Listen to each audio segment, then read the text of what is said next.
Hey guys, what's up? I'm gonna try this again. Maybe people know I actually had an aborted attempt not too long ago of trying this. I just wasn't happy with the quality. I think my connection wasn't very good. So I've taken steps, hopefully, to improve that, and we'll see how it goes this time. So again, this is from 1982, The Secret of NIMH. Here's the old DVD, which is still the only way I own it, which is too bad. I'd like to buy a newer edition. You know, for a long time, it was streaming on Netflix for me, but currently it's not on any of the stuff that I have, which is like Netflix, various things on Amazon Prime and Disney Plus, and it's not on there. So I don't know, but sometimes there's it's different in different places. Often, like for instance, if you're in the US, you get really different stuff than what's here in Canada, which is often proven to be sort of a problem for Jay and I sometimes when we're trying to look for stuff to do live commentaries together. If anybody wants in on the commentary, I don't know. I figured this is a little early, so I'm just doing this by myself. Plus, it's just a movie that I've always really liked. So, Secret of NIMH is one of my favorite movies, just like period. I think if you're a child of the 80s or 90s, you fondly remember the films of Don Bluth. So Don Bluth, of course, he really helped get animation sort of back on track in the West. At a time when Disney reigned supreme, of course, and there really wasn't any sort of competition for them. He's the one that rose up and gave them some actual competition, which I think worked out for him and Disney, really, because it forced them to up their game at a time when the quality was sliding a bit. Disney, by the time you get into the mid-'80s, was sort of in its own little dark age, and this was all in the larger context of the dark age of Western animation, which is a time from sort of maybe the late 50s through to almost the end of the 80s, where animation being seen as a medium purely to tell stories intended for children in the West, what's known as the animation age ghetto. So you had like studios and things that were like producing animated features and shows, but they weren't putting a lot of, there wasn't a lot of money put into it. I'm sure there were people who worked on it that did take it seriously and did the best they could, but I'm sure we all remember some of that more throwaway affair, a lot of the Hanna-Barbera stuff, a lot of limited animation, a lot of backgrounds being reused. But it's weird because you could go back a few decades earlier to what's known as the golden age of animation, and even though it was a more primitive time, the technology wasn't as good.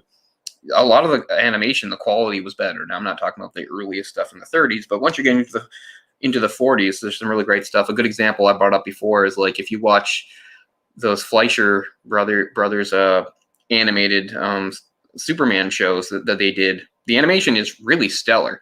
And then if you watch, say, like Superman in the 60s show, the Super Friends with the other DC superheroes, the animation is not nearly as good. And then it's that kind of stuff when you think of like the dark age of animation. You think of shows like that where it's very much considered just for small children and not a lot of time or effort put into it. It's very simplistic and plots are recycled and backgrounds are reused over and over again. But anyway, so we get back to Don Bluth, who was an animator at Disney starting, I think, in the late 50s when he was pretty young. And then he'd done work as an animator on the 1963, I think, film The Sword and the Stone. Then he actually left for a while. He left for a few years. I don't know if he's now still a Mormon or what, but at the time it was some sort of like weird Mormon retreat. Where'd he go? I had it here that he went somewhere. He went to Argentina, of all places, on a Mormon recruitment mission. But anyway, he did return to Disney and became one of their most prominent animators and sort of a bright upcoming star. And he rose in prominence there. He worked on Robin Hood, The Many Adventures of Winnie the Pooh, The Rescuers, and Pete's Dragon. This is all basically from the late 60s into the 70s. And that's a time where, again, it's not like Disney wasn't making good stuff, but you could see that it kind of was a step down. It wasn't as grandiose as it used to have been. Disney, of course, Walt Disney himself had died, I think it was 1966. Roy Disney died in 1970, and the company was taken over by Disney's son-in-law, and that's a whole thing I could go on about it. I talked a little bit about it, in the movie discussion Pocket Dimension episode that Jay and I did on The Black Cauldron, which we always, is always sort of considered the absolute kind of low point of Disney's own dark age. Even though I don't think that movie's that bad, but it just sort of shows how desperate Disney was to try to do something different and pull themselves up. And this was just around the time that Don Bluth had his own animation studio going. So, Bluth was not a young man when he left Disney. I think he was in his early 40s, or it was like his 41st or something birthday when he left. And being the star that he was, he was very influential within there. So when he left, he took a bunch of animators with him, and they struck out and created his own studio with the goal to make his own feature-length animated films that would rival Disney. And that is what wound up happening. And I always think the first movie is by far the best. I feel like Don Bluth made some very high-quality movies, but they did decline over the years. Not always his fault. I'm sure there's financial concerns and things like that. But this is the Secret of NIMH, based on a book called Mrs. Frisbee and the Rats of NIMH. So yeah, the character's original name is Frisbee, and they changed it to Brisbee in the movie, I guess, because they don't want to make people think of the toy, which I'm fine with. And there's some other obvious tweaks that maybe we can talk about as we go. But yeah, so that's 82, and he's so impressed. So in the 80s, as like Steven Spielberg has now become this, massive figure in the world of movies, he wanted to get into animation, and Don Bluth really appealed to him, and that's why they worked together to create a couple of the most successful animated movies of the age. An American Tail, I think, in 1986, and then the first Don Bluth movie I saw, and I think the second movie I ever saw in the theater, what is it, The Land Before Time, the one about the dinosaurs, in 88. So that was a tremendously successful partnership. And I think it's also partly what interested, helped propel Spielberg into making Who Framed Roger Rabbit, which was the whole thing with Disney. But again, I think this was all part of a movement that throughout the mid to later 80s, there was sort of a rekindling, a rediscovery of the golden age of animation and a love for it. And that's really, the philosophical, I guess, sort of beliefs or whatever, or the philosophy of somebody like Don Bluth, who, while he was happy to work for Disney, he quickly became disillusioned because he felt like they were getting away from what had made them so special and good in the first place. So, so he felt it was necessary.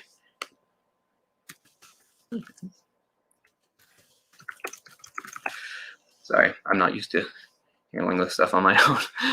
But anyway, we'll talk about more of that as we go. So if you watch me on other shows, you know that I quit pop a few years ago, but I still buy pop every once in a while for special occasions. So here's a Pepsi Blue, and I've had it before. I've had this one before, and it's a little different because a few years ago, I actually here's like Pepsi Blue as it was sold over in other countries, because this is from my neighborhood Asian grocery store.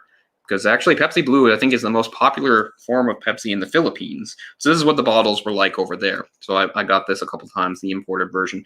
So you see it's a little smaller, 450 milliliter, as opposed to the whatever 500, whatever this is that we have, 591 yums.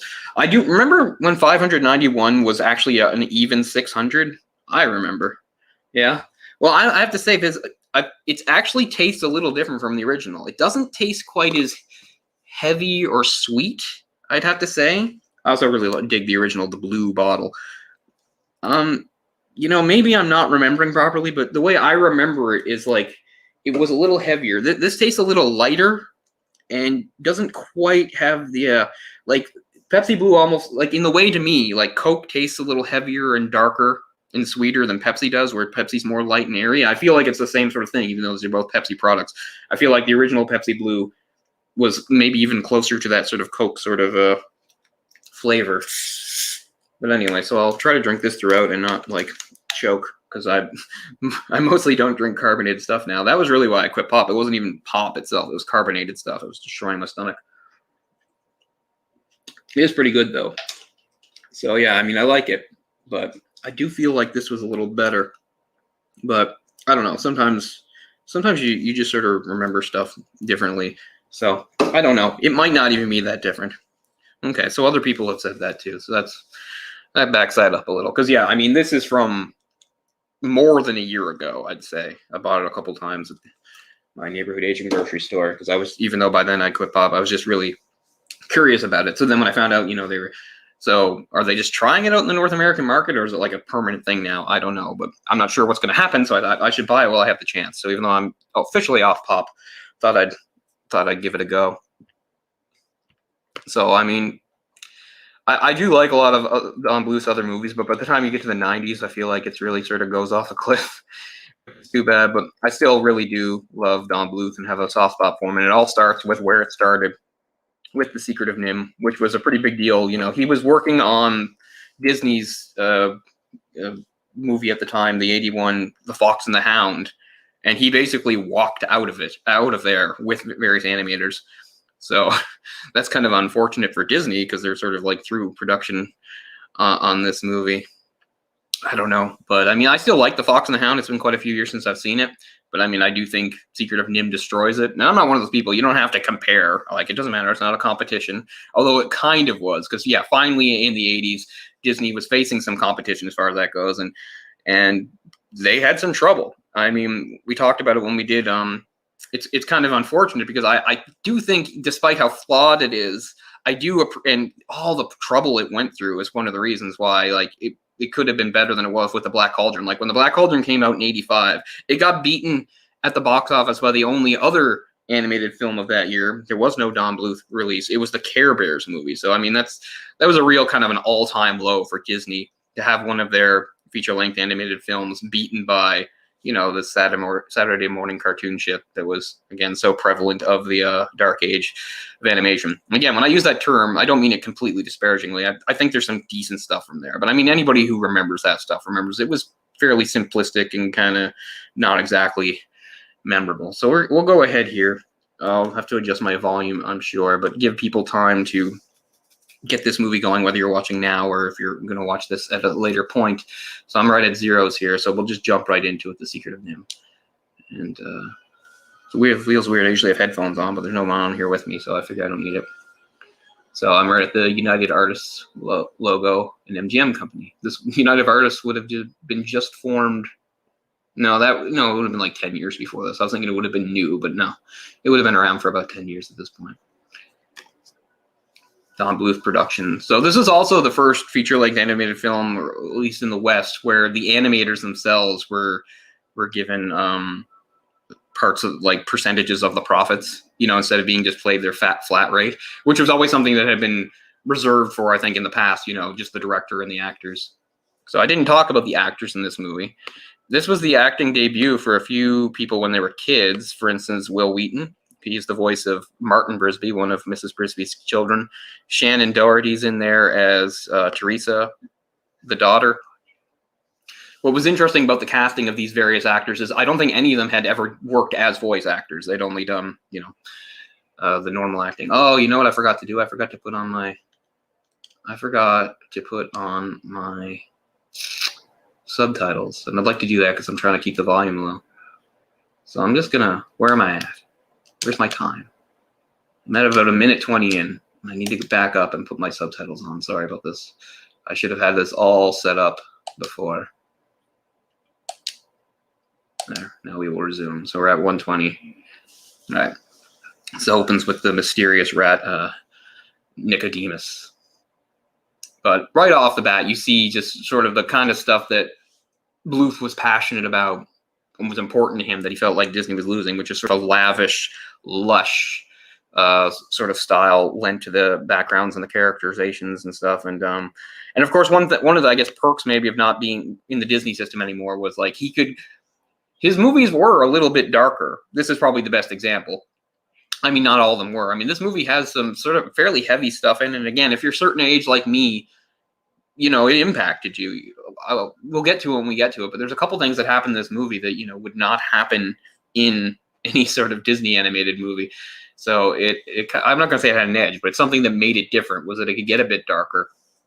You know, I've always been a big fan of, like, stuff that's primarily for kids, like something like The Secret of NIMH, but has that dark element to it. That's one of my favorite things. That's primarily what I kind of write when I'm trying to be a writer. That's really the sort of the genre I'm in. That's probably too loud, isn't it, people? I need to bring that volume down a bit. Or I don't know, YouTube will be flagging me or some bullshit. Well, yeah, okay. It brings you up Dom DeLuise. We'll get to him, of course. If you're going to have, you know, comedic character in a Don Bluth movie, it's going to be Dom DeLuise doing his same shtick every single movie. And this is the start of it. I do think it is the worst part of the movie is Dom DeLuise as the Crow, but I can live with it. Music by Jerry Goldsmith. This is 82. So Goldsmith, it was a very well-established composer at this point, done a lot of movies, but this was his first animated feature too. So it's a first in a lot of ways. You know, it's the first movie of Don Bluth's studio, which at this point was not really a studio. It was like out of his garage. You know, it's sort of the great beginnings often happen in people's garage, and that's where Don Bluth's animation studio started, was his garage, which you could think, oh yeah, around that same time, you know, in the 70s or whatever, a few years before, that's where Steve Jobs got started with Wozniak, you know, for Apple in a garage. And of course, pretty much any band started in a garage. So a lot of great things have their humble beginnings in a garage. So there you go, Don Bluth. So getting back to the cast here. So you had the actress Elizabeth Hartman as Mrs. Brisby, and I think she's really great, and she's gives a lot of soul to the character. Like, it's a different sort. I think it really is sort of a different sort of protagonist for this kind of movie, in that she's, you know, now she's a single mother. She's a widower. Her husband, who is very important in the movie, although he's dead before the movie starts, but it's mentioned over and over again because the stuff he's done has set into motion the events that are happening here. And she's just trying to take care of her children as best she can on her own. Anyway, I really love her performance, and I feel always just a tinge of sadness to know that, you know, just about 4 or 5 years after this movie, she killed herself. She committed suicide. She jumped out the window of her apartment, and I don't know the details there, but of course that's always sad. It always makes me feel sad. But she's really wonderful in this movie. Not everybody is great, because some people, I think, they'd only need to give it, you know, this percent because, you know, they're voicing a character in a kid's movie with mice.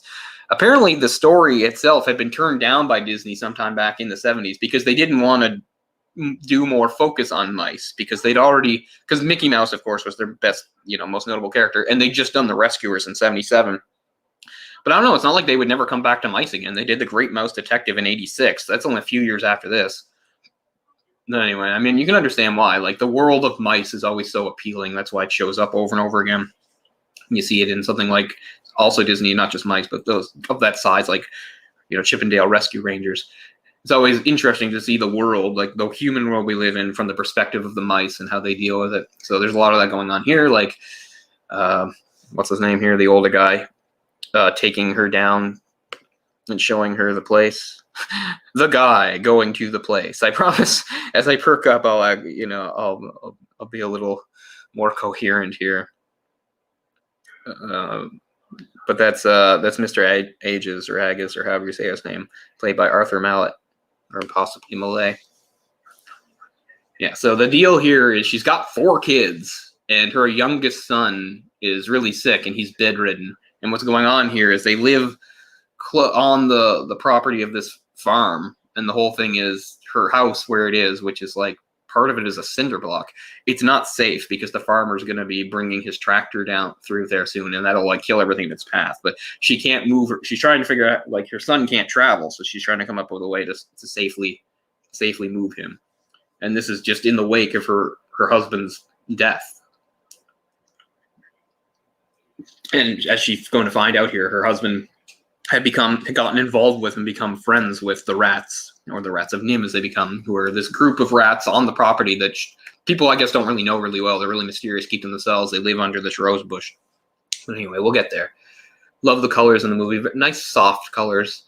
A lot of reds, yellow, oranges, soft blue. And then it contrasts so well with the darkness that shows up, like when she goes to meet the Great Owl, a lot of shadows and stuff, of course, that Disney had done in some of their animation. But again, it sort of gotten away with it and went for a more economical style, which again is one of the reasons Bluth wanted to leave. He was unhappy with the direction they were going in.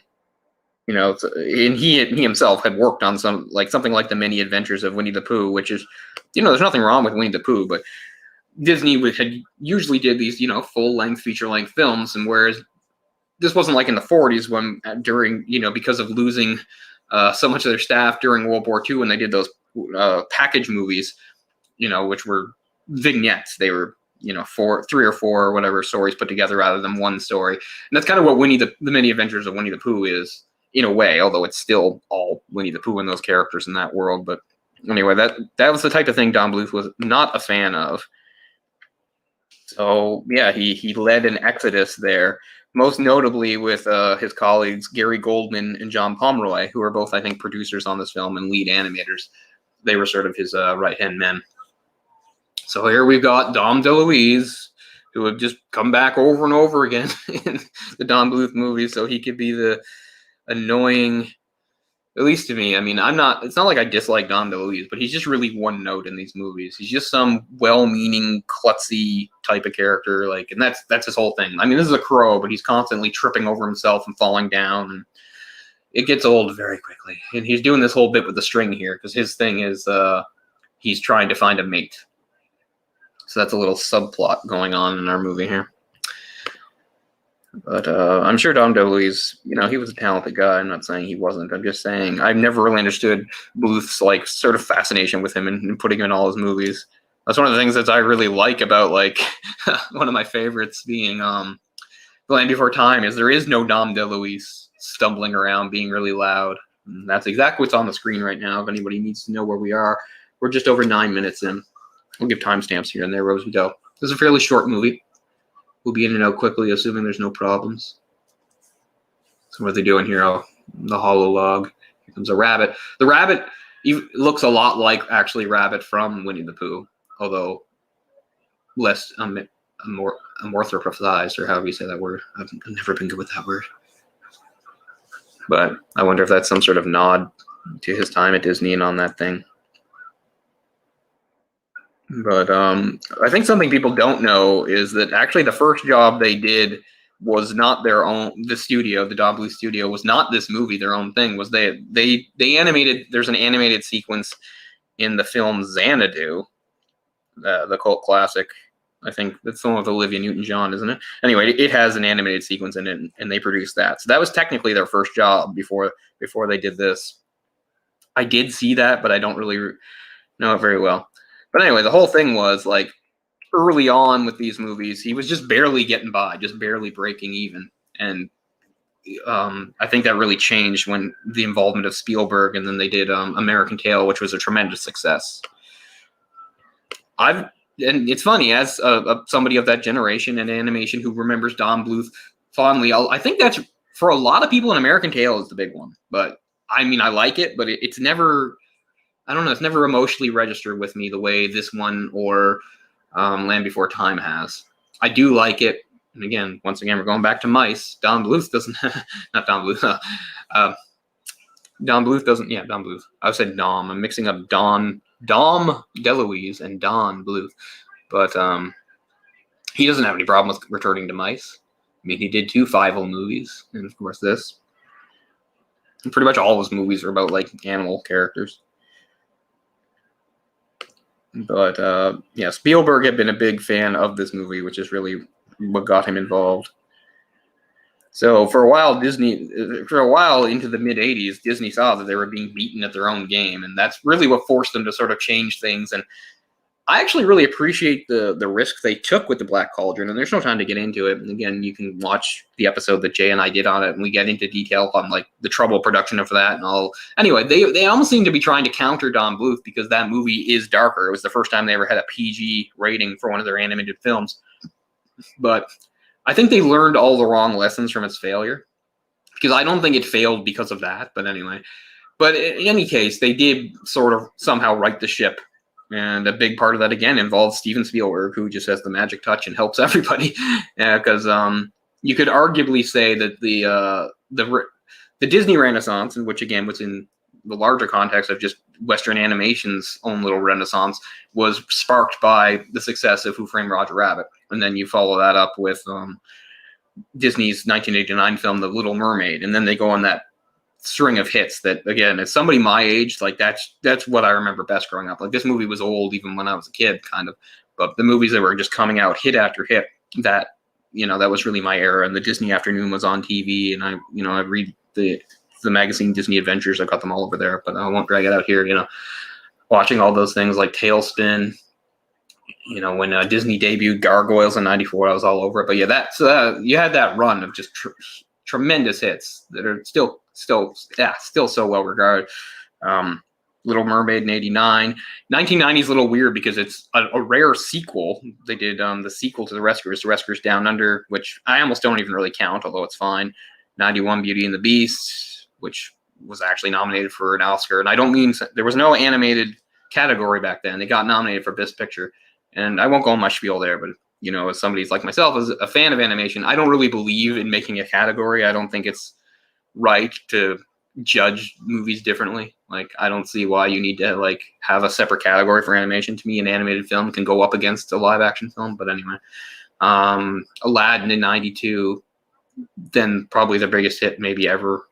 The Lion King '94. Pocahontas is starting to come down a bit, and then you're going back in another little climb. But you know that like 6 or 7 year period, the Disney Renaissance was just massive. And at the time, Bluth was making movies too, and this is actually when I feel like his movies were starting to their quality was starting to drop. But anyway, you know, like Rockadoodle went up against Beauty and the Beast. I mean, that's not a competition. That's a curb stomp battle. That's a really inferior film getting crushed by the competition. But for a few years in the '80s, he was a real challenge to Disney. And again, it's not like it's all on him that some of his movies in the '90s weren't as good.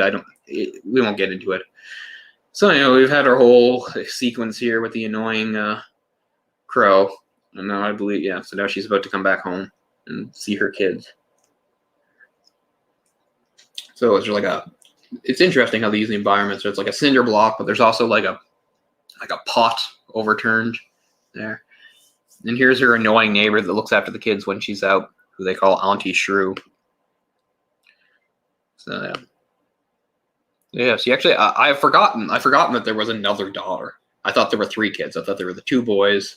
Timmy's the sick one. Or is Martin the? Wait a sec. Forget. Timmy and Martin, anyway. But there's also a young girl. I don't remember which one's which. I don't remember which one Shannon Doherty is. If she's the younger one or the older one. But now we get a little more. The secondary comedic relief after Dom DeLuise's character, the Crow, is definitely Auntie Shrew, and she's really embattled and having trouble dealing with the kids, particularly the older brother, who she really does not like. So they have a bit of a back and forth as they insult each other. Rats in the field, up to heaven knows what kinds of mischief. She's right. Some interesting mischief those rats of NIMH are up to. I guess I spelled it right. I think last time, whenever I talk about the Secret of NIMH, I often put the H before the M, but as you see, that's proper. I think I messed it up last time I attempted this commentary. Right. Okay. So Timmy's the sick one. Martin's the older one. So that's Will Wheaton as Martin. And they're talking about Dragon. Well, I talked over it, but there was a whole sequence with the farmer's cat, Dragon, a very evil cat. Reminiscent, if you're talking about Disney again, of Lucifer from Cinderella, who menaced the mice in that movie. Because, I mean, yeah, there's a long tradition. I guess it all started with Mickey, which is funny because Mickey's more of a man, you know, again, I'm going to mess up the word, but, you know, a human-like mouse. Whereas these mice, they're human-like, but they live in a world with humans, so they're, you know, the normal mouse proportion and size. And that's just used endlessly. I love the Redwall books. They made a pretty good cartoon of that, I think, in the early '90s, Redwall, which is, you know, mice in sort of a medieval setting having adventures with castles and swords and that kind of stuff. I really like it. There's a whole many novels. I own a couple of them. I'd like to get more. And, of course, sort of building on that, there's Mouse Guard, a really great comic in the 2000s, lusciously detailed, which is a very similar idea to Redwall, but it plays down the humanness a little bit. Again, the mice live in communities that are like humans and wear clothes and use things that are like humans, but they're drawn to look more like real-life mice than these, you know, more cartoony looking. Anyway, Mouse Guard's a really great comic. I'd recommend it to anybody. Very lavish. The only problem with it really is, I guess it takes so long to do that there's just not that much material has been produced. I'm always dying to hear when some more Mouse Guard will come out. Really great comic. Yeah. So it was actually 1972 that Disney turned down the rights to Mrs. Frisbee and the Rats of NIMH. So, I mean, that's several years before they did The Rescuers. So maybe even by then they already had plans to do The Rescuers. I mean, it is true. These movies have a long genesis. Because also in the early 70s, that's when they first got the rights to the novels that the Black Cauldron movie is based on. So that was a very long, drawn-out process before they wound up, actually getting the movie out. As you said, when you talk about movies that had trouble productions, that's right up there. And I think Jay and I cover it pretty well in our episode on it. So yeah, there's some singing in the movie, but it's not like a musical. Because this is not, this is the soundtrack. It's not actually within the movie. I always get them mixed up. If the music is diegetic or non-diegetic. So, yeah, I really like the house, the creativity of how they use certain objects and things to make their furniture. They've got a nice sort of little skylight there. So now they're talking about. I mean, as is usual, as is commonplace in sort of like a children's story and stuff like that. Usually, when you have a character that's like ill, the way Timmy is, they're always very vague about it. They don't say what it is. It could even be something maybe fictional. It's just the important thing to know is that he's quite sick. He can't get out of bed. He could even die. It's a plot device, and it's not, they're not going to be like, he's in stage 4 of leukemia. It's not, it doesn't fit a fantasy setting really. In fantasy setting, like usually a fantasy type illness is either super vague like this, or it's just like super exaggerated in a way that makes it different from anything sort of in reality. So here we get to see some of the human characters living in the farmhouse, the farmer and his family. And this is where you first find out.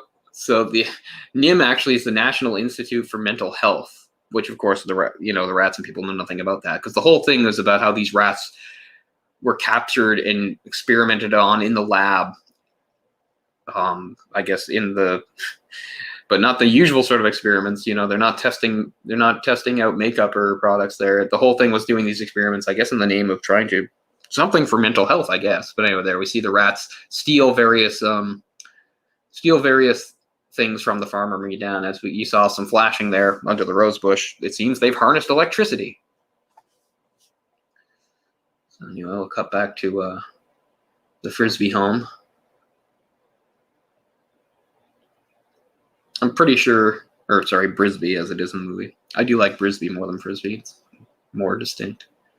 I guess she took her husband's name. Her husband's name is, I believe, Jonathan. They talk about him a lot, because the whole thing is he was in the same lab with the Rats of NIMH, and he's really responsible for their escape. So they hold him in very high regard, which is why they decide to help him. Yeah, so the whole thing here is we're getting closer and closer to movie day. They got to get out of there before the farmer gets his equipment going and murders accidentally or whatever, murders everything in the field. And you're going to see a bit here where they start the tractor up. Here we go. And you're going to see, like, it's just amazing how many animals there are. Like, there's so much wildlife in this field. It's incredible. Yeah, see when the rabbit stands up there like that, he looks just like, and even the sort of the pale yellow color, like he looks just like Rabbit in Winnie the Pooh. Of course, another animated film that Jay and I covered, speaking of rabbits, is the 1978 classic Watership Down, which is, you want to talk about movies that broke barriers as far as like getting out of the animation age ghetto, that's like right at the top of the list, and that's predates this movie by a few years, and it's even more sinister and dark. Like, this movie still, even though it has like its darkness to it, it still is basically intended for children. I wouldn't really suggest that Watership Down is, despite the fact that it's about rabbits and bunnies, it's really not intended for children, or at least not children like under 12, really. And you always hear stories of people saying how it scarred them or whatever. I don't have much sympathy for those people, because I always loved that stuff. And that's why I said, this is one of my favorite genres. Like, my best memories are like stuff that was sort of kids oriented, but still had like sort of dark, disturbing stuff in them. Secret of NIMH, obviously that. Another big one is the Return to Oz movie. God, I love that movie. I might even do a live commentary of that sometime on this channel, if I can get these going again. So anyway, here we go. They've got the tractors going, and we got Mrs. Frisbee and Auntie Shrewer frantically trying to stop it before it gets to the house, because while everybody else is able to escape, Timmy's stuck in the house. So you give Shrew credit. She is, for all her complaining and shit, not only does she look after the kids, but here she is risking her life on the tractor trying to stop it. So that's good. It's so sticky here. It's been a very uncomfortable summer. The weather's been real shit. June was cold and rainy, and now it's warmed up a bit in July, but it's just, you barely ever see the sky. It's just like a white sky most of the time, and very high humidity. Is very uncomfortable. Not happy at all. Be nice to have some clear days with some breathable air. Okay, so they've managed to stop the tractor for now, but it's only a brief reprieve, and they know that. They know that he'll get it going again. But this has bought them a little bit of time.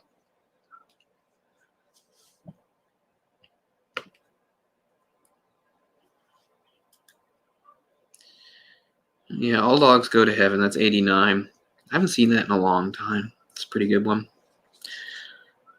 I wouldn't say it's his last good movie ever, but it's his last good movie for a while. Of course, I think the redeeming one he did in the 90s was 97's Anastasia, which was so much like the Disney movies at the time that I think a lot of people just thought it was a Disney movie. And now, in the ultimate ironic twist, through, I don't know, some finagling of rights or whatever, that movie is available on Disney+. I'm going to watch that again soon, too, because I haven't seen it in a long time. I would say that's easily like the best thing he did in the 90s, because most of his 90s output was crap. Bluth is still around. He's very old now. And, I think he would be more active if he could get more funding. He wanted to do a Dragon's Lair movie, and he was never able to get the money together for that, which is really too bad, because that would be cool. So Nicodemus here. Nicodemus is in the original story, but in the original story, he's basically just a really wise rat. In this, they literally make him like a wizard, which I'm fine with. Here he is, he's watching everybody through kind of like a crystal ball type situation. It's not really a crystal ball, but he's got some sort of, I don't know, magic mirror or whatever you want to call it, so he can watch things. So he's sort of watching Frisbee's progress here. So now she's out flying again with, what the hell is the name of the stupid... What is the name of the damn crow? The crow's name is Jeremy. Fantastic. So now, I can't even remember who told her. Was it Nicodemus? Somebody told her anyway. I missed that part. I was blabbing, but, she's trying to figure out some way to, again, move safely. So she's been told to seek out the great owl who lives in the forest nearby, but she's very worried about it because, as she just pointed out to Jeremy, owls eat mice. So I love this section of the forest. It's all really dead and looking like it's diseased. It's memorable of something like Mirkwood from The Hobbit. People remember that. Where it's it's a very dark and twisted forest, a lot of death and decay in it. Oh, that's beautiful. I love that. I love art like that. These shots of those trees look great. Very claustrophobic and sort of suffocating. So, of course, the scariest tree you can find, that's where the great owl lives. The great owl and Nicodemus, they're animated in a very similar way. They've got big glowing eyes, and they move very similar to each other. They're not voiced by the same voice actor, but they are obviously meant to sort of remind you of each other. So you got Derek Jacobi as Nicodemus. And who is the great owl? John Carradine. He does a really good job. Very, very chilling and memorable voice here. So Jeremy doesn't even go in with her. I guess he can't really fit, though. So he's taking her to the edge, and now she has to go in. He invites her in. Do it. I'm not drinking this Pepsi fast enough. It's going to warm up.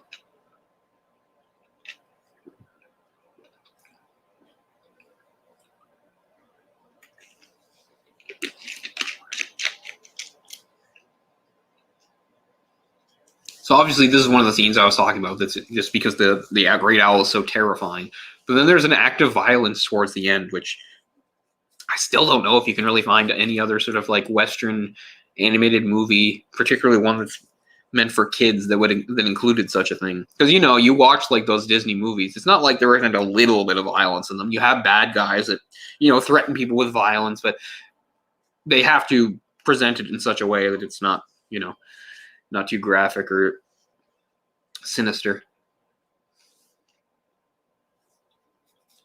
Of course, the very scary thing about owls, if you're that nut, is that how they, you know, they would eat mice. They would like swallow them and then they'd like cough up their bones later.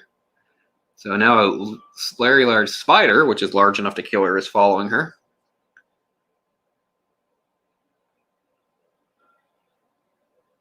It's a good move.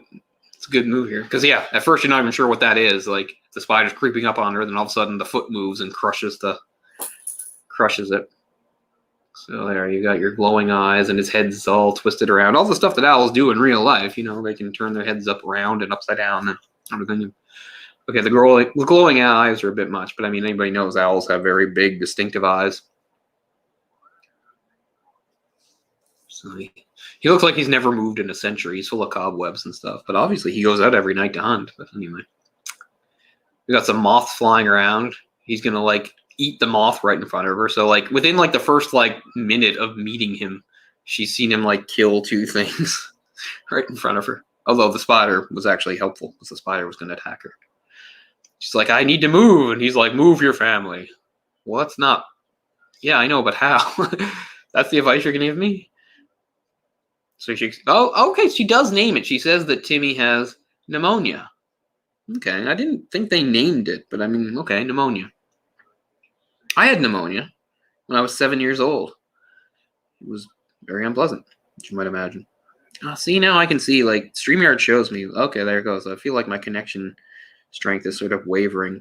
Like, it looks fine here, but I wonder, like, if it looks really shitty, like, broadcasting on YouTube, which is why last time I quit. But this time, regardless of how it looks, I'm going to keep it. You know, I'm putting time and effort into this. If it doesn't look good, it doesn't look good. Just hopefully no issues with the audio or anything. I should have asked Piz while he was watching. Anyway.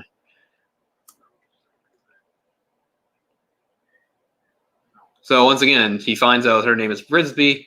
And she says, Jonathan Brisby? And it's just, how do you know him? And he won't answer, but he says, his name is not unknown in these woods. So yeah, as the movie progresses, she finds out, like, everybody knew her husband, and everybody thought, like, he was great.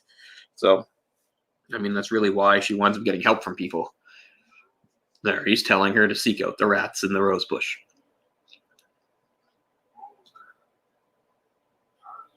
And ask for Nicodemus. So yeah, it could have been Nicodemus telling her that.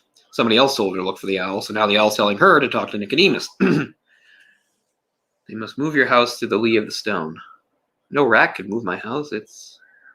They have ways. Yeah, because he's going to explain, you know, these rats are technologically superior to what you're used to.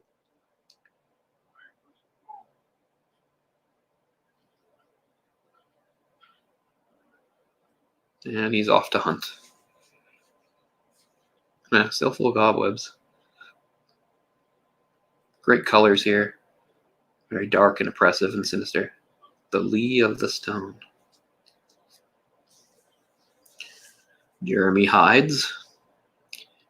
Although an owl, I don't think owls would really kill crows. I mean, I guess they could. Owls are, like most animals, they're opportunistic hunters. They'll kill what they can.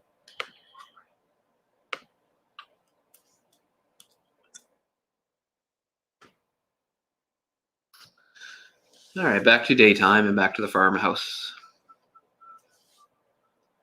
Anybody wondering? We are now coming up close to 32 minutes.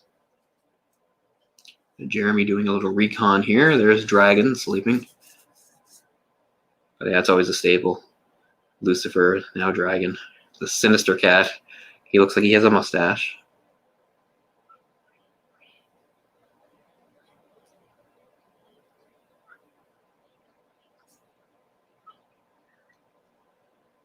I'm in disguise. I like there's no reason for you to be in disguise. Nobody cares who you are or what you look like. But yeah, okay, knock yourself out, Jeremy. Have a disguise. He's too big. He can't fit in the rose bush.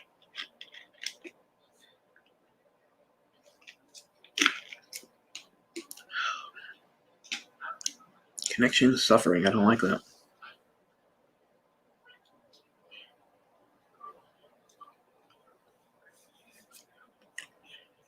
anything I can do?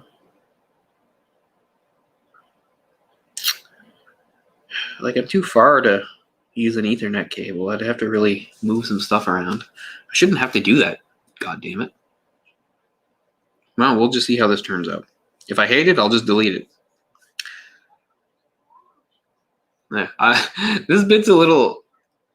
It's almost a little uncomfortable how, like, she acts all sort of sexy and sweet here. Or she's tricking him to get rid of him. So she's, saying, oh, we need somebody strong. I mean, it's only a few seconds, but it's funny to see.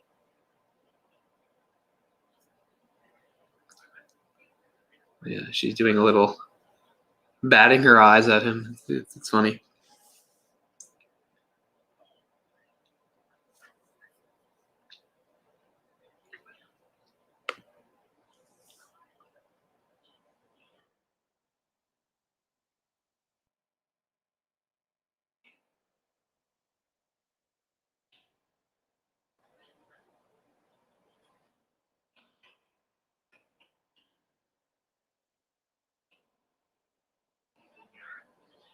Yeah, Elizabeth Hartman, I remember. She was in the film A Patch of Blue way back in 1965. I guess she must have been the other lead in that. That's a movie with Sidney Poitier about a young white teenage girl that falls in love with and she's blind. She falls in love with a young black man. I've seen it. It's been a long time, but that must be her. Obviously, this is almost 20 years later, but she'd been in stuff. But yeah, I still feel so bad. She died not too long after this.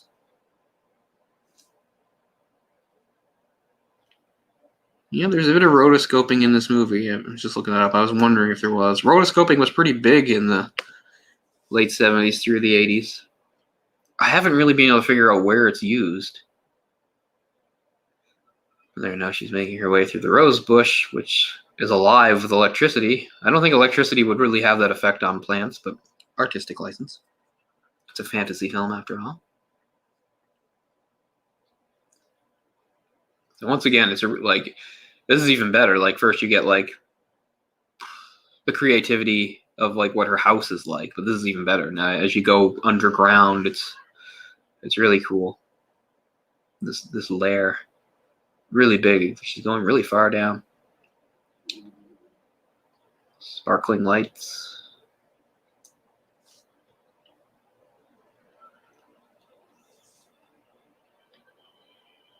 Wow, that almost looks like something I remember from Final Fantasy VII. That's funny. A part in the City of the Ancients. Looks a bit like where she is right now. If anybody remembers the City of the Ancients. Final Fantasy VII. I hope you would. It's a pivotal part of the game.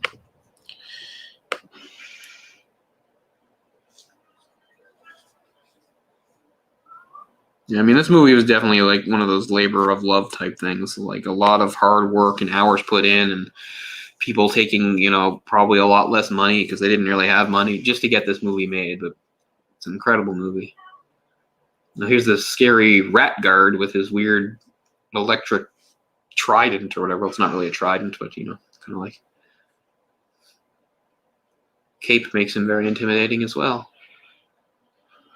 Come on, she's just a little mouse.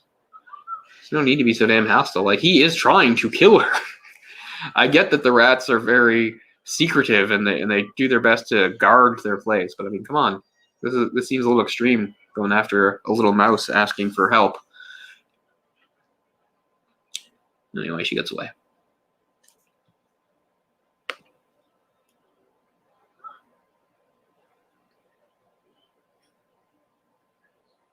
Yeah, some of these animators were working like 100 hours plus weeks.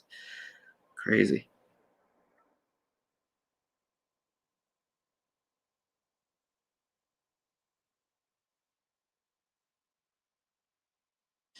I'm glad that like this movie's reputation is held up. I mean, it doesn't really matter, right? But I mean, I don't know. Sometimes these things fade away or things change, perceptions change, and things aren't as well regarded. This movie has always been really well regarded, which I'm glad about because it is a personal favorite of mine. Not that I need, the opinions of others to validate me or anything like that, but okay, now she finds that her neighbor is actually down with the rats. Age or whatever again. He's down there. Talking about Nicodemus.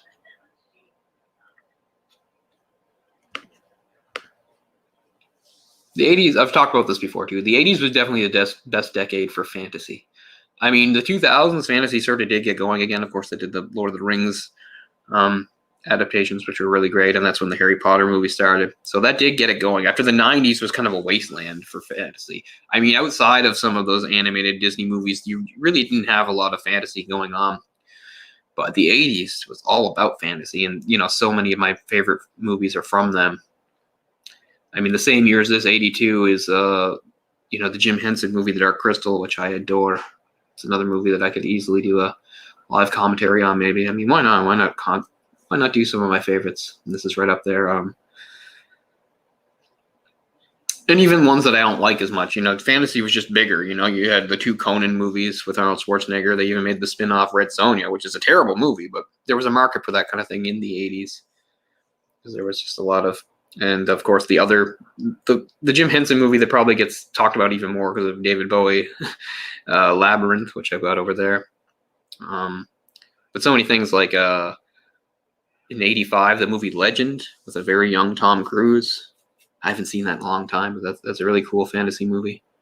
Willow, George Lucas movie,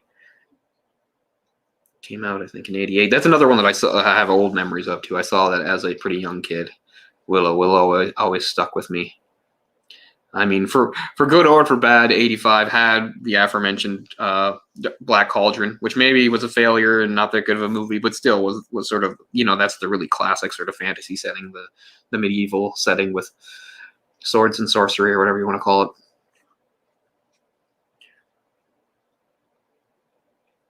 But just so many of those. And of course, 85 was, I already mentioned the movie Return to Oz. That was 85. So yeah, a lot of my favorite movies, period, are just 80s fantasy movies, and there was just something about that era. I mean, the 80s, people talk about. There were a few different things going on in the 80s. It was also it was the birth of the action movie. So there's a lot of really crazy. I mean, action has always been around; it's never gone away. But like really over the top crazy action sort of was born in the 80s, and of course it was the heyday of slasher films, and I'm a big fan of slasher films. Even though many of them are very bad and derivative, I still find things to like about a lot of them.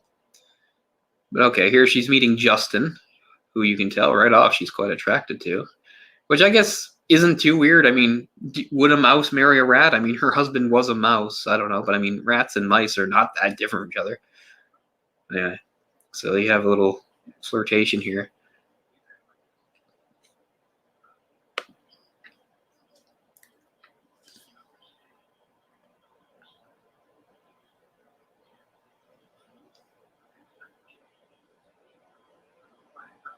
So that's or Jenner, right? So that's Paul Shenar. Shenar is Jenner. And they're still going down deeper because now it's pretty cool. They take a lantern, like an actual human lantern, and they use it kind of like as an elevator to go down under the water. Very creative, very cool. It's obviously it's a watertight lantern. Good to know. But you can say like the rats probably modified it themselves because they've become very smart and adept.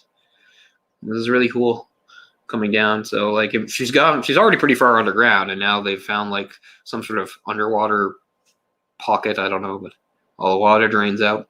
Very cool sequence.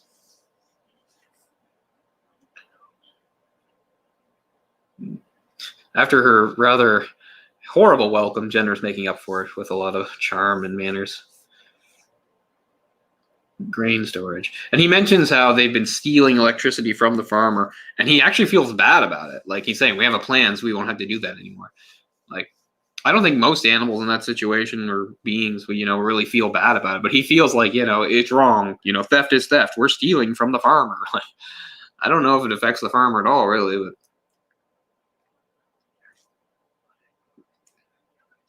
right, so she comes in and they're having a debate about if they should move and where they should go because of the impending thing with the tractor coming up. So they're having a big debate here. And there. Oh, gee, I wonder if this guy's a villain. Right. So now we've got oh, what's this guy's name?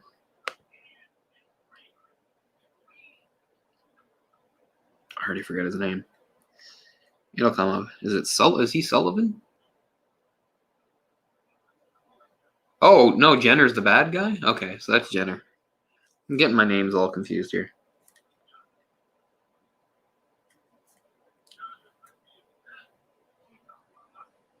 Right. So, yeah, Jenner's the bad guy. Justin, the captain of the guard, he's the friendly, nice guy I was talking about. Getting my names all confused. I mean, for a movie I've seen so many times, I remember I'm getting my names all screwed up. So, yes. Too many J names.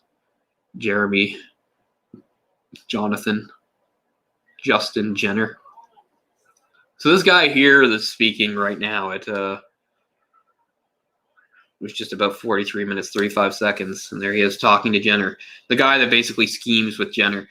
He you know, he's kind of an important character, and he's named in the book. I can't remember what his name is, but he was supposed to be named in the movie, but I guess they just overlooked it. So even though he plays kind of a pivotal role in the movie, like there's no, you know, in the credits he's not actually named, which was a mistake. They didn't mean for him not to be named, but I don't know. Sometimes things like that can go overlooked. But he does play kind of an important role because he helps Jenner out. Right. So they all know. Everyone's like, he's up to something. We shouldn't. But I don't know. The rats are very democratic. So even if he's an obvious bad guy, they feel like they've got to hear him out, I guess. I don't know.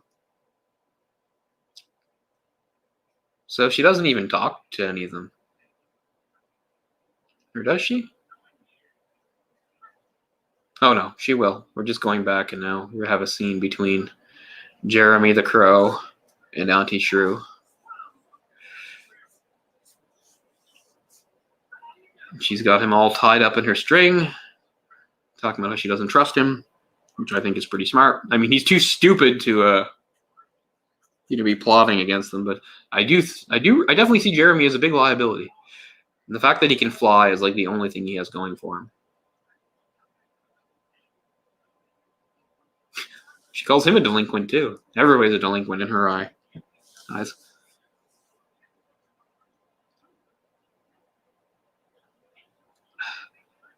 The problem is, for all this tying up the string, she doesn't tie his beak tight enough. Oh, there we go. Because there, shut him up finally. Yeah, Teresa, that's one of the daughters. So here comes Teresa, who is the older daughter, who might be Shannon Doherty. Yeah, I'm pretty sure that's Shannon Doherty. Let's take a look here, just to be sure. Yeah, Shannon Doherty is Teresa, so she's the older daughter.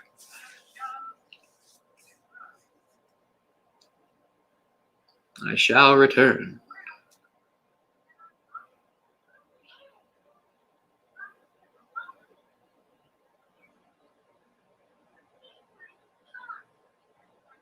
He looks like a loony. Read about that. Maybe he's brain damaged. That's kind of how Dom DeLuise plays all these like animated characters.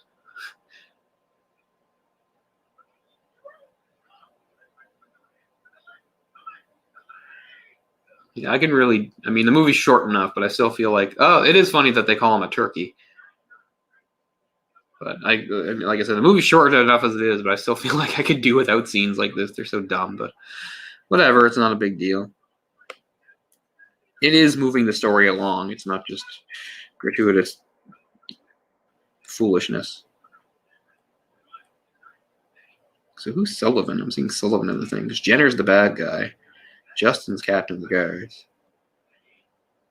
I guess there's not really that many J's. It's just that her husband's name was Jonathan, and everybody talks about him. The Crow is Jeremy. Justin is the captain of the guards, and Jenner's the bad guy. So a lot of J names are important characters. Fade out, yeah, okay. So she's still going through here with Mr. Ages. Gonna have a little talk with Nicodemus. I don't know why she's worried about Nicodemus. Like, I mean, if I hadn't met the Great Owl first, I'd be afraid of Nicodemus. But, you know, he might be intimidating and weird and stuff, but he's still just a rat. But he's a sorcerer rat or whatever. I don't know. It's never really made it clear exactly the extent of his powers. Obviously, he can't use magic to like move her house. But they do come up with a practical solution. It's right on here. So meeting with Nicodemus here, so that's just over 48 minutes.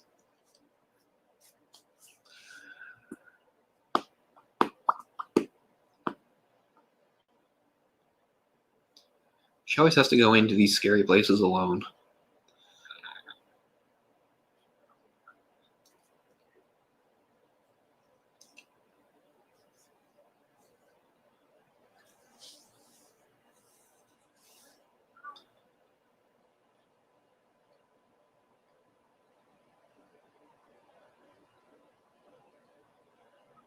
He refers to the great owl as a dear comrade. That's interesting. You guys like go out on the weekends? Yeah, Mrs. Jonathan Brisby. That's how everybody knows her. I don't think, yeah, there we go. How is it? That's the crux. Does everybody knows Jonathan? Yeah, I don't think her first name is ever given. She's Mrs. Brisby. We know that Jonathan was her husband.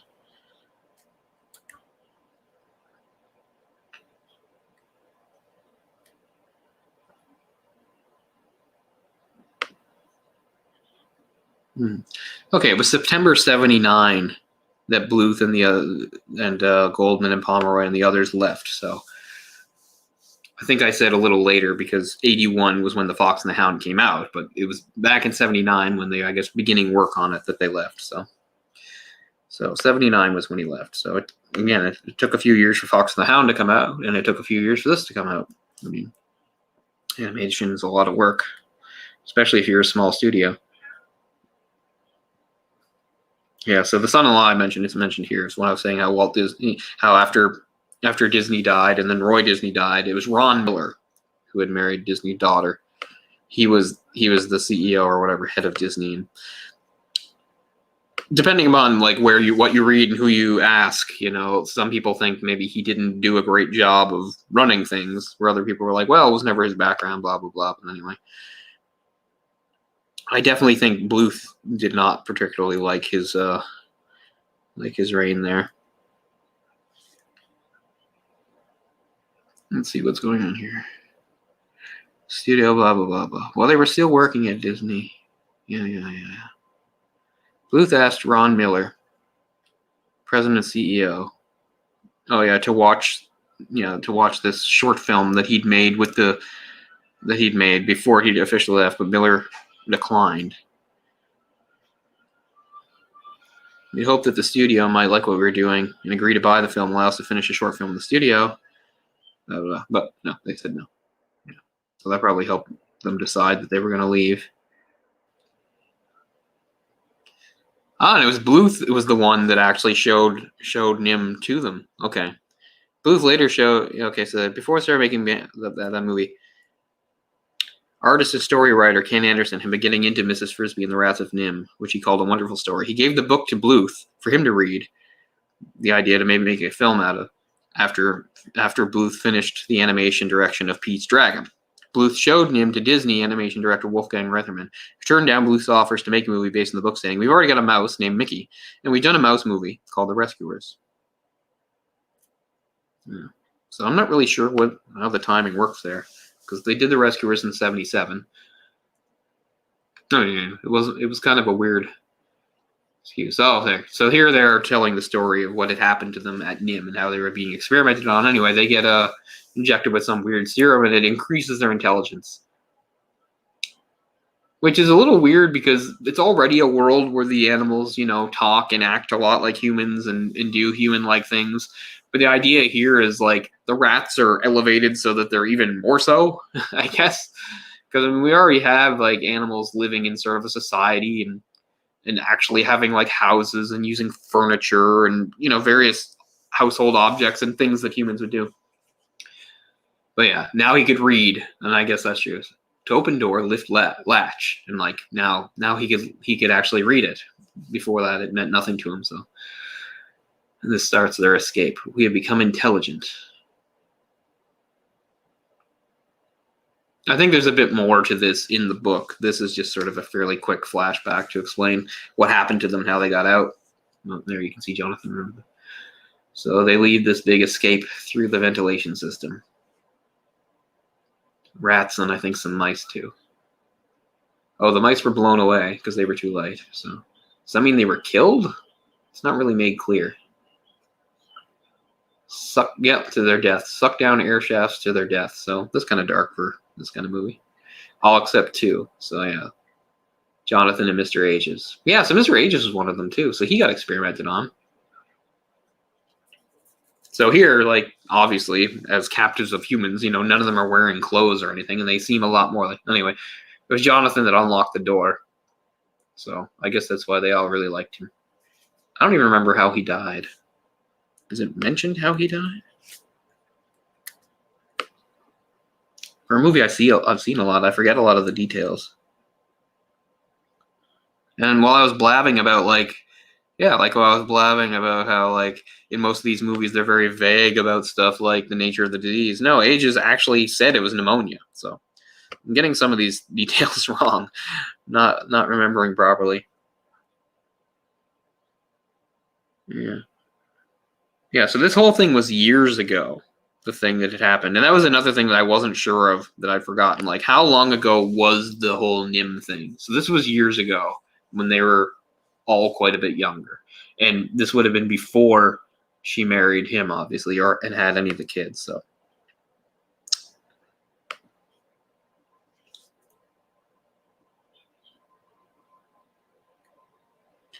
it also extended their lifespans and slowing their aging processes. So does that mean they're all like way older than it was many, many years ago? I'm not sure exactly of the timeline. Because I mean, she's just an ordinary mouse. So anyway, so now they give her the amulet thing, which I don't think is in the original story. Don Bluth explaining the amulet. Yeah, the amulet. This is Don Bluth. The amulet was a device or symbol to represent the internal power of Mrs. Brisby. In many ways, it was an extension of Mrs. Brisby, a visual extension of an internal and harder to show in a film power. Yeah, I buy that. Sometimes you need some object or something to visually represent something deeper, just to get it across better. All right, so here we see that Jenner is planning to kill Nicodemus, because Nicodemus is the one that opposes his plans and has so much influence. But he feels like if he gets rid of Nicodemus, he'll be able to be in charge. So here he is plotting with the other guy, who again was supposed to be named in the movie, had a name in the book, and they forgot to do it. So they're talking about how they've come up with this plan now. The whole reason she came was they're gonna move the house using pulleys and levers and stuff. But he's got this plan that maybe there can be an accident where the house falls and crushes Nicodemus. So the whole thing is Nicodemus was talking about he was on the side of we should move, whereas Jenner thinks we should stay. I don't see why they should have to move, because their actual where they live is pretty far underground. There's nothing that the farmer's gonna do that I think would unearth them, unless he's gonna dig up his own rose bush for some reason.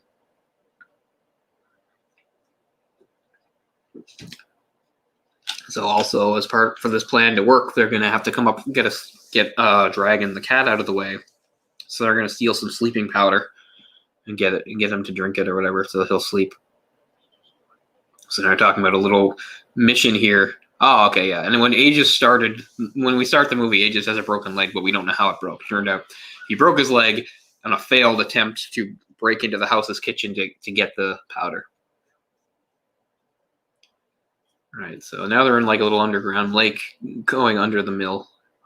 So a pretty far distance, particularly for rats and mice.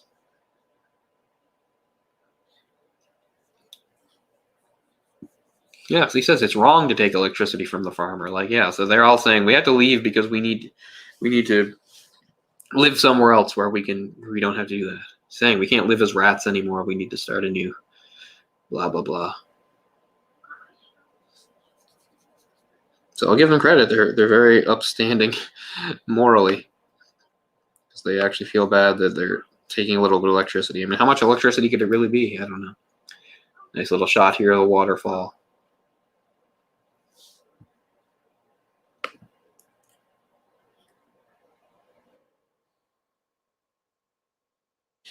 The object, speaking again of the amulet, was also meant to introduce a spiritual aspect to the plot.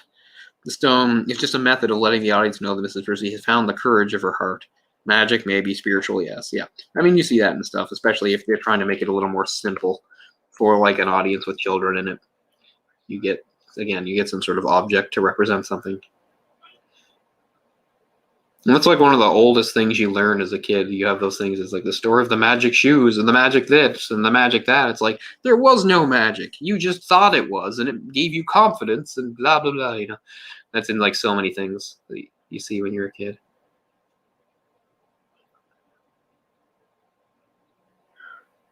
I don't know how Jeremy finds her here, how he knew she'd be coming up at this spot, but he's... whatever. They just have to shoehorn him into as many scenes as they can.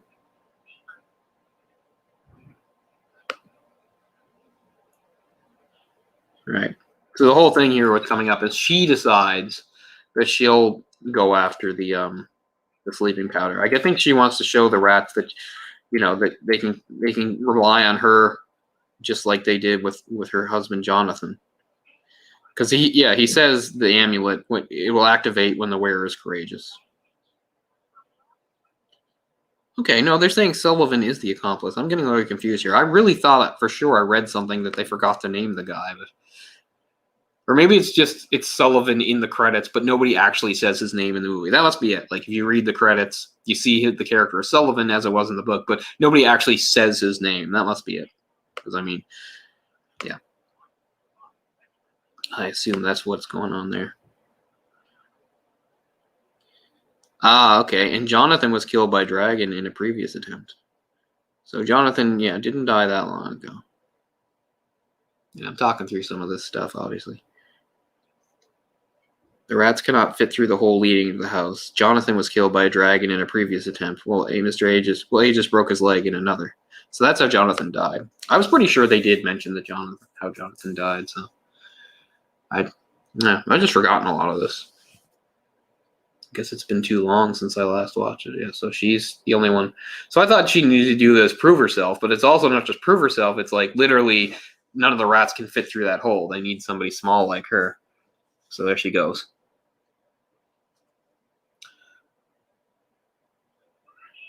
Okay, they've got the powder. Okay, we're already at the part. It's not taking the powder, it's using the powder. So yeah, so she's at the part where she's trying to put the powder into Dragon's bowl.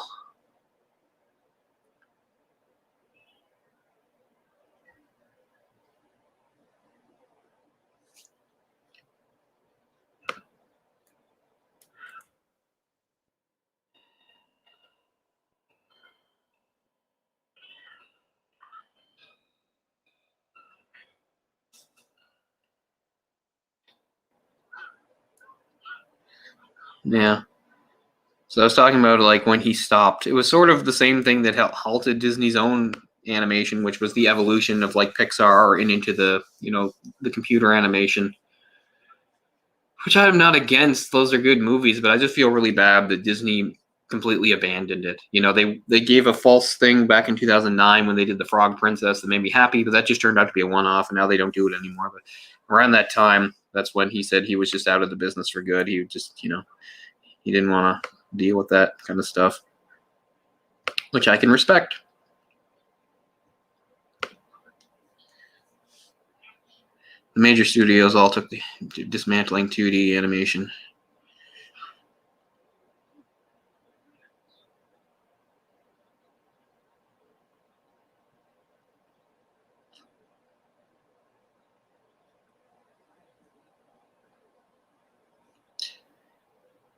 Yeah, so he's released some books and stuff. Technically, the Dragon's Lair project could still happen, I guess. It's been in development hell for years and years. They had that Indiegogo campaign in 2017, and I have no idea what happened with that since. I'll have to look into it. Let's hear.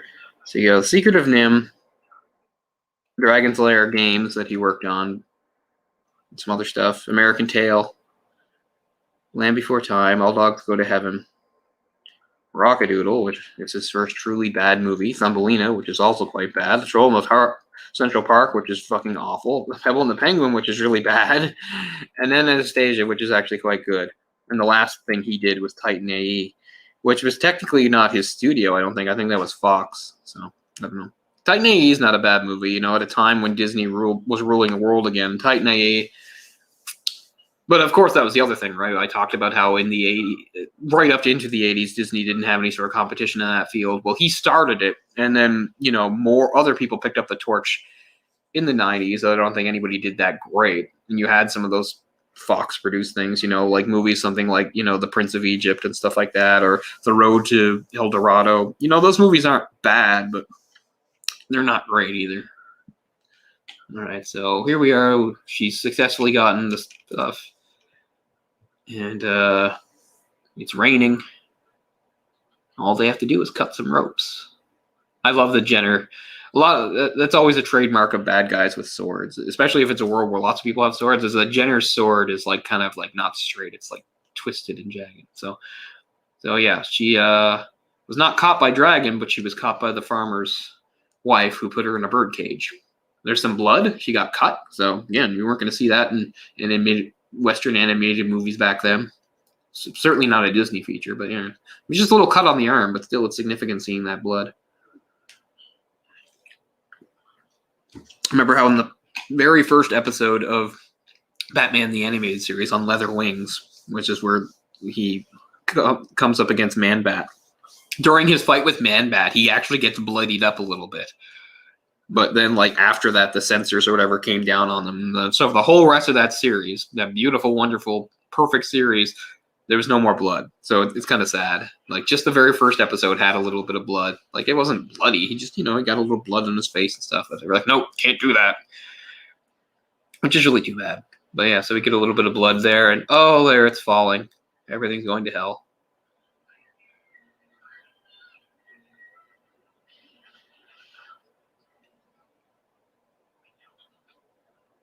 So did it land on Nicodemus? I know it fell. I keep going back and forth between this and the laptop because I'm looking up some of this stuff. But anyway, the cinder block house has fallen. The children and Auntie Shrew are okay. Nicodemus is not. Yeah, Jenner's plan has worked. Meanwhile, we've got Mrs. Brisby here trying to get out of the bird cage, and she's squeezing herself through the water dish. I had a minor bird growing up, Uncle Feather, and he was really intelligent, as you might imagine. Those birds are, brilliant mimic. Could say a lot of words and stuff. But he really liked water, and he liked to take baths and stuff. And he was really smart because if he ran out of water, if you weren't listening to him, he would show you that he was out by because of the water, the way kind of in there, it's on a hinge, up against the side. He would undo it so it would flop over. So he would show you that it was empty. Lands right by Dragon, but Dragon is heavily drugged, so she's okay. But yeah. And just he didn't take baths every day, but he'd take a bath every few days, and we actually had a thing for him like that. But sometimes if he was impatient and wanted a bath, he would just try to bathe in the water dish. He was so smart. He was a great bird. I don't know how old he was when we got him, because we only had him for a few years, which is too bad, but he was great. Mynas are really great birds. I mean, there's two sort of problems with them. I mean, one that makes them really special is that they are loud. Mynas are just little birds, just little things, and their volume is incredible. You could hear him up the street if you had a window open. And the other thing is they're pretty messy, I mean, birds can be messy, but Mynas are right up there for being messy. But still, he was a great bird. Really, really loved him. Sometimes you can pat him, stroke him a little bit, but he'd get annoyed and maybe bite. But he's just one of those soft-billed birds. So if he bit you, it was no big deal. It's not like getting bitten by a parrot. A parrot could do serious damage with their beaks. But I miss him. I guess we had him for about 6 years. I don't know how old he was. I talk about my pets a lot, past and present, with people, but actually it's the first time I've really, really talked about him. But he was fantastic. He could say so many words. He could do different voices. I mean, his favorite word was just hi, but he could say more complicated things. But the thing about hi was he could say it in a bunch of different voices. He'd be like, hi, or oi, or I, like, better than what I'm doing. Like, he was really great. All right, so obviously Jenner's treachery is, everybody can see it now. He's basically trying to get the amulet from her, and oh, so there's some more blood too. So he fatally wounds Sullivan for betraying him, for throwing the sword to what's his name here?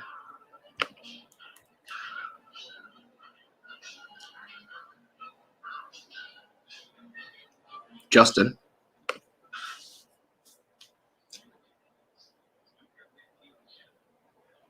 Yeah.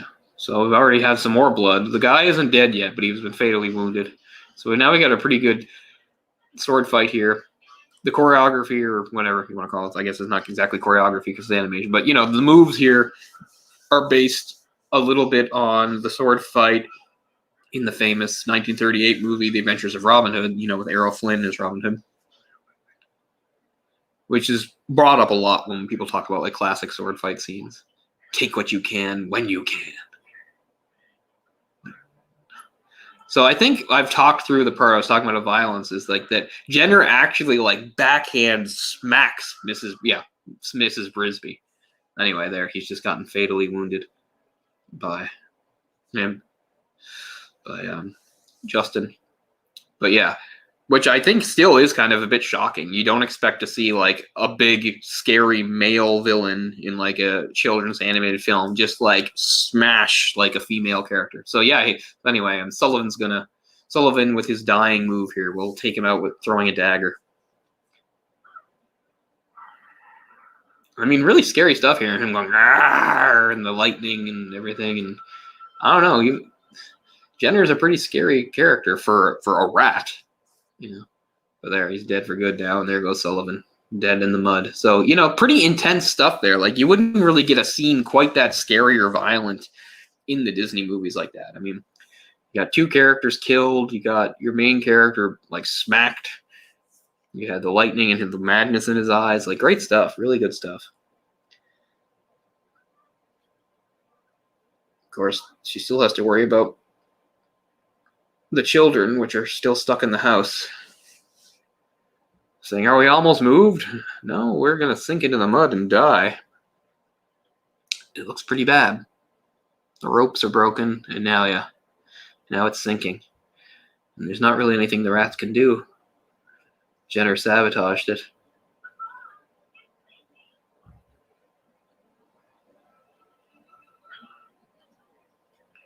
Not that the rats don't try. Here they all come.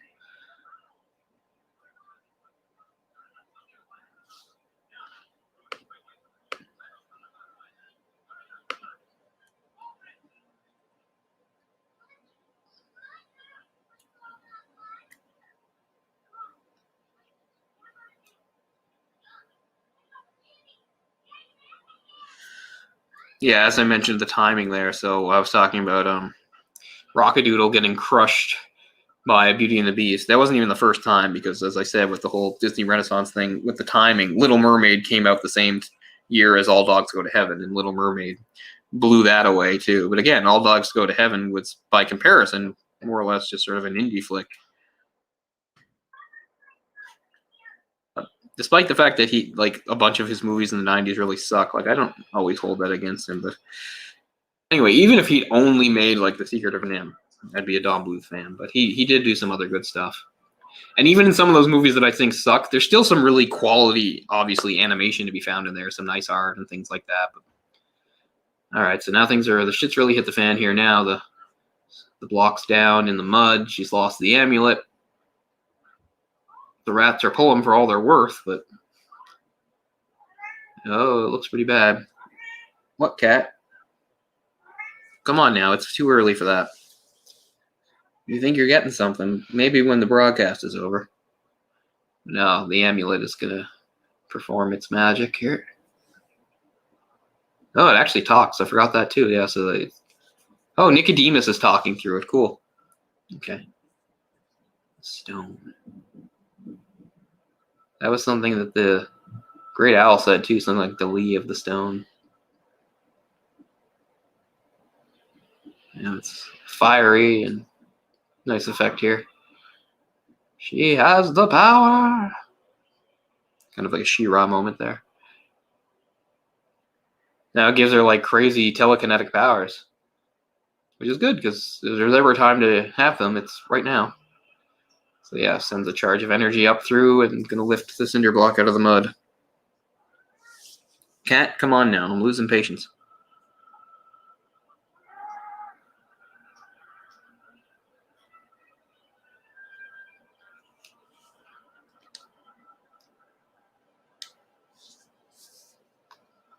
And up it comes.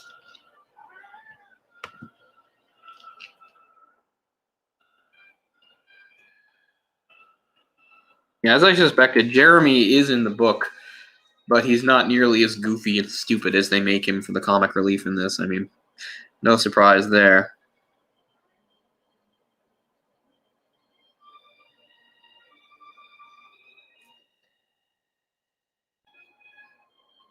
Yeah. The Secret of NIMH is a really good title. It's better than Mrs. Frisbee and the Rats of NIMH. And Frisbee's probably better than Frisbee. At the end of the day, nobody can really separate that from Frisbee the toy, even if it is spelled differently. Cat, come on! No. She's usually so well behaved.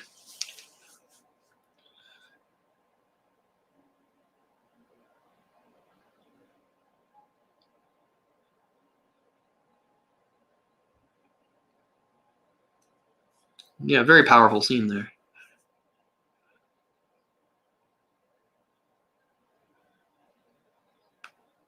So we got some trucks from the city here. It's good too, a shot like that, because it lets you know where things are in relation to each other, where the house is, where the rose bush is, where her house was. Was snapping a shot like that beforehand, like so we know. So there they let us know that Timmy's doing better. He's like the boy in the plastic bubble here or something.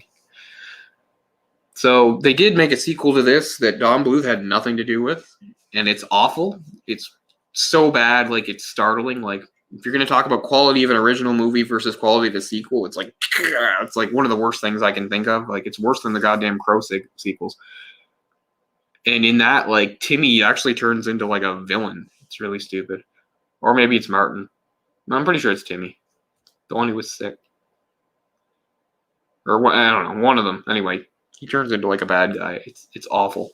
You should never watch it. And the animation's not nearly as good either. Of course, it's not only is the story terrible, but the animation's vastly inferior. The whole thing's really stupid. I hate that it exists, but again, you can't lay that at Bluth's door. He had nothing to do with it. Just some cash in. All right, so we got to tie up the loose end here. Oh, she's got burnt hands from the amulet.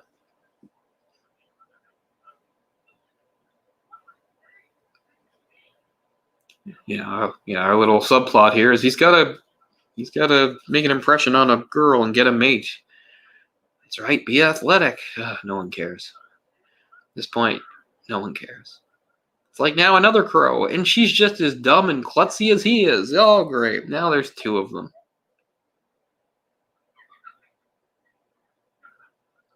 This is really insulting to crows.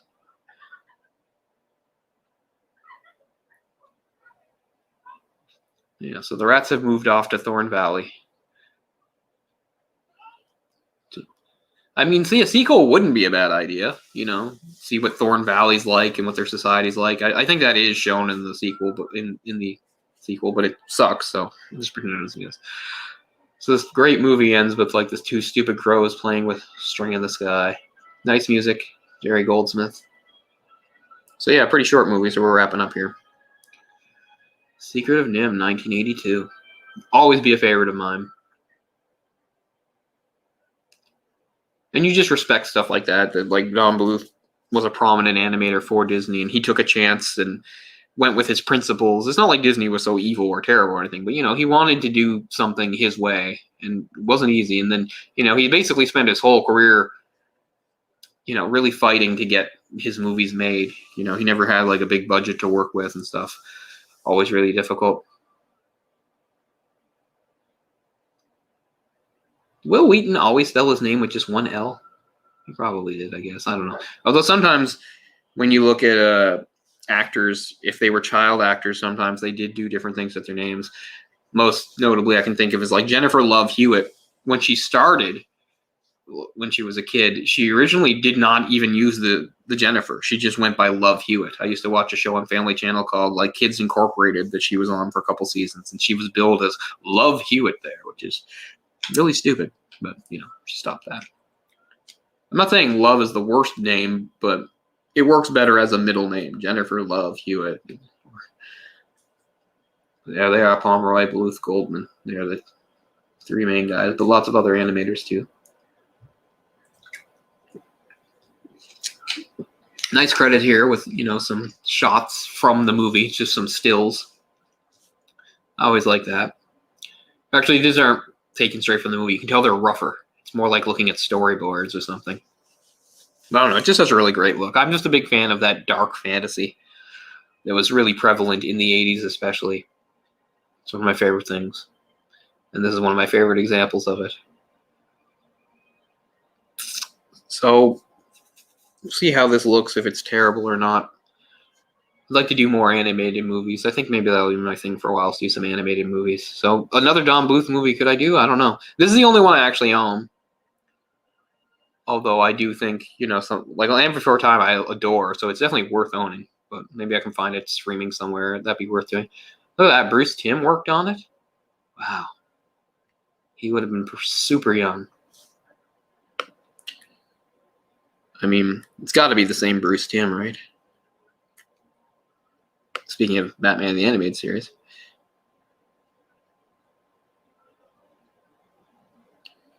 I'm just going to double. It's got to be the same Bruce Timm. There's no way there's that much of a...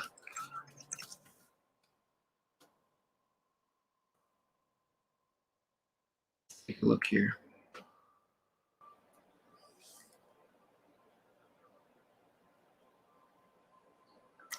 No, I want a filmography as an animator. I don't care about voice performances or writing. We know that. What about as an animator? Here we go. Animation.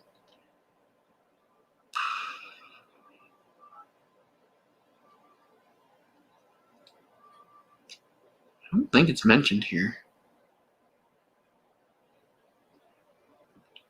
Oh, yeah. He worked for numerous other employees, including Ralph Bakshi and Don Bluth Productions. It just doesn't mention it. So that's got to be, yeah, the same Bruce Timm. So he worked on Bakshi and Bluth, because Bakshi, of course, is the guy I didn't mention, because you want to talk about the other person in Western animation that was going on at this time. It was Ralph Bakshi, and his thing was really to do, you know, not kids animation at all, to really do adult stuff. Which, again, if you're talking about the animation age ghetto and the movies that really broke through it, one is the aforementioned Watership Down, but then of course you've got pretty much all the films of Ralph Bakshi, which are much more adult, you know, things like swearing, strong violence, sexual stuff. And of course Jay and I did do a couple of his movies, or did we just do the one? I know we did Fire and Ice, which came out in '83, which is not much of a movie. I mean, I don't have time. We're not going to talk about it here. But if there's ever a filmmaker I'm conflicted about how I feel, it's Bakshi. I definitely really respect him and love a lot of the stuff he did. But a lot of the movies I don't think came out that well. But if Bluth had a hard time, you know, getting a budget and putting things together to get movies made, it was even harder for Bakshi. So I know a lot of his movies don't look as good as they could because they just didn't have, you know, the resources, which is really too bad. Whereas at least with the Bluth movies, for most of them, you still see a lot of quality. It's just a beautiful looking movie, you know, and this is just an old DVD from ages ago. It still looks really great. So there we go. That's the film. That's Secret of NIMH. So I felt good doing this. It's a little weird doing one by myself, but anybody who knows me knows I can blab through anything if I got enough to talk about. I don't know. It's a great movie. I'd like to know what you think of it. If you have like memories of it as a kid, or if you saw it when you were older, or what, or if you think it holds up, or what do you think about Don Bluth in general. So yeah, I should get a Blu-ray of it sometime, find it somewhere, because they're a pretty old DVD from back in the day. purely delicious. A perfect treat for the entire family. Rex Reed. Yeah, the special features on this are nothing. It has the original theatrical trailer, which is actually a really good trailer, and the 8-page booklet featuring a step-by-step child's eye view of the animation progress. And that's it. The fact that I could put subtitles on was basically a special feature in and of itself. So this is what they're talking about when they say bare bones DVD. Anyway, so that's Secret of NIMH. A lot of fun. 1982. Favorite of mine. Happy to do it. It's fun to do a live commentary. And usually when I did other live commentaries, it was more spur of the moment things, and I do things, Jay and I go back and forth. Sometimes on his channel, usually on his because he gets more traffic than mine, but sometimes there's certain ones that I want to do on my channel, and we've just done stuff like fun, sort of actiony things or silly movies, and of course a lot of cool martial arts one. But I also wanted to do movies like this, like The Secret of NIMH, like I really am a legitimate fan of, and I don't want to get sidetracked and talk about a billion other things. I want to talk about the movie and things related to the movie. And that's why I just did this one on my own and didn't, really tell anybody about it or anything like that. Not that I'm opposed to doing other ones with somebody like Jay in the future, but I'd have to, actually give people some notice so that they can plan around it accordingly. But I felt fine doing this one on my own. Part of this is also a test to see, how good or bad this looks. I mean, I know I have a nice webcam and everything, but sometimes the internet connection here is not the strongest, and I know that, the stream will suffer for that. So I'm gonna take a look at this once it's done. I've got a very impatient cat here waiting for stuff that, even though she's like at least an hour early, but we'll see what we can do for her. So thanks a lot for being with me, guys, and peace out. And I'll hopefully be back fairly soon. I've got time on my hands. I've definitely got, time. I just need to plan accordingly to get these out because it's not supposed to be very long. It's a short movie, little extra stuff at the beginning and the ending. But anyway, repeat myself again. Secret of NIMH, 1982, Don Bluth. Fantasy classic. Still love it. Still holds up. Really great movie. And in the future, I'd like to do some more stuff kind of like this. Maybe another Don Bluth like Land Before Time. And of course, there's lots of other animated movies I'm a big fan of. And some of those fantasy movies that I named during this, like it'd be great to maybe do The Dark Crystal, which actually came out the same year as this, 82.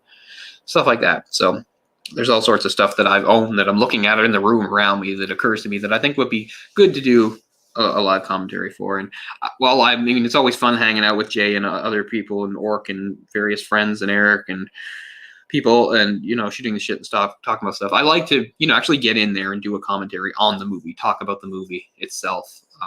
So I'm going to try to do a few more of those coming up. So thanks a lot, and we'll see how that goes. Peace out, guys. Bye-bye. Ending broadcast.